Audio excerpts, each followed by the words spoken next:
Good morning. I was about to start painting this morning and came across a social media post, and it got me thinking about how we judge certain situations as bad or good.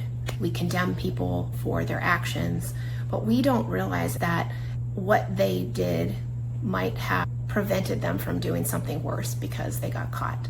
How does this apply to everyone? There's a really great Taoist proverb about the farmer and his son and his horse. It's one of my favorites. There's actually a Bluey episode. I'll have to find it and post it in the comments. The farmer's horse runs away, and all the neighbors are sympathetic and say, "I am so sorry that happened. What bad luck you have." And he said, "Maybe." And the next day, the horse returns and brings back a whole herd of wild horses with it. And the neighbors say, "Oh my gosh, what great luck you have." And he said, "We'll see, maybe." His son starts training the horses and he falls off and he breaks his leg. And the neighbors say, "Oh, what bad luck you have." I guess I shouldn't move, the camera's following me. And they say, "What bad luck you have." And he says, "Maybe."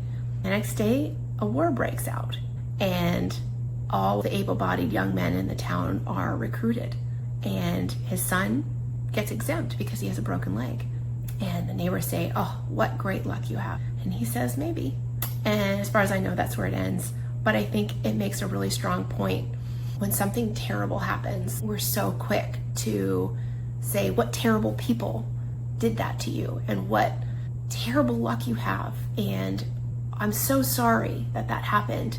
I think it's really important to remember that we don't know what the outcome would have been in everyone's life had it not happened. So, terrible things happen, but we can never know what would happen if they didn't happen. Let's just say there are a bunch of teenagers performing terrible crimes in the neighborhood.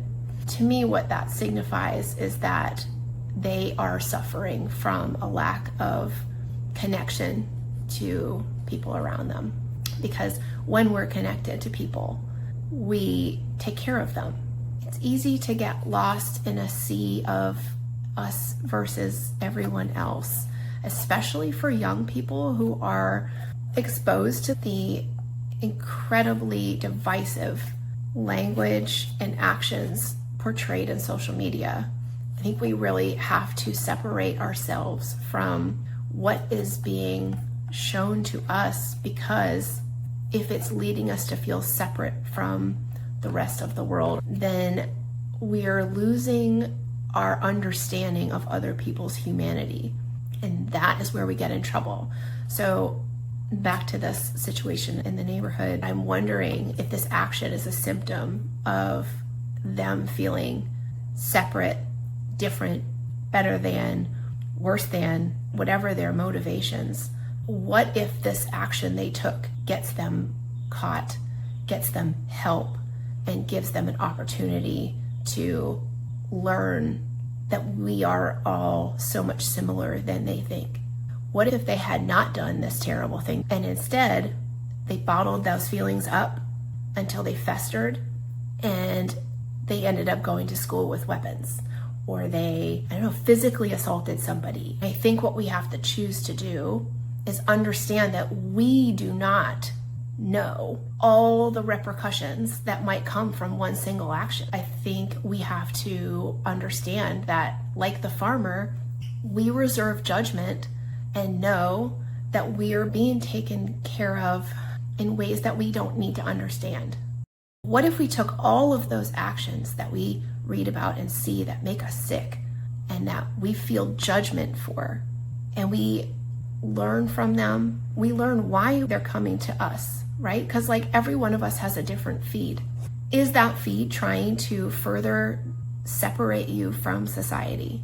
Or is that feed trying to connect you? Before I post anything online, I ask myself, can I do good from this? Can I bring people closer together, or give somebody just a moment to think about the hurt behind someone's actions, or the fact that we all are here to live a different experience, and that maybe my perspective on somebody else's experience isn't helpful. If you're really struggling with understanding another person or interacting with another person or group of people, just show gratitude for the fact that their lessons in life are not your lessons in life. You may have hard lessons, but I hope that everyone feels their lessons are right for them. And there's a lot to be appreciated in that. So I think it's important to reserve judgment and not assume that we know what is right in this moment for another person. So even though we're experiencing something difficult, we might be the component of making sure their life doesn't negatively impact thousands of more people years down the road. We might just be experiencing that horse that ran away. We might just be experiencing that man with a broken leg. But what we can't see usually is the changes that experiencing those negative things have on the entire world. I think that now is a good time to explain how you can find out a little bit more about your personal blueprint, what you came here to do, to be, to explore. Let's just start real simple with your life path number. It's very easy to come up with your life path number. In numerology, you add up the digits of your month, birth date, and birth year. I was born in December, so I would add 1 plus 2, and that's 3. You break it down to a single digit. Let's say your birthday is December 25th, 1999. December is 1 plus 2, so that's 3. The 25th is 2 plus 5, so that's 7. And then 1999 is 1 plus 9 plus 9 plus 9. So you get, I think, 28. So 28 plus 7 is 35, plus 3 is 38. And then you break that down. 3 plus 8 is 11. The only time you don't break down numbers to a single digit is when you have a master number, which is a double digit, 11, 22, 33. I think there's a 34 as well. A 44.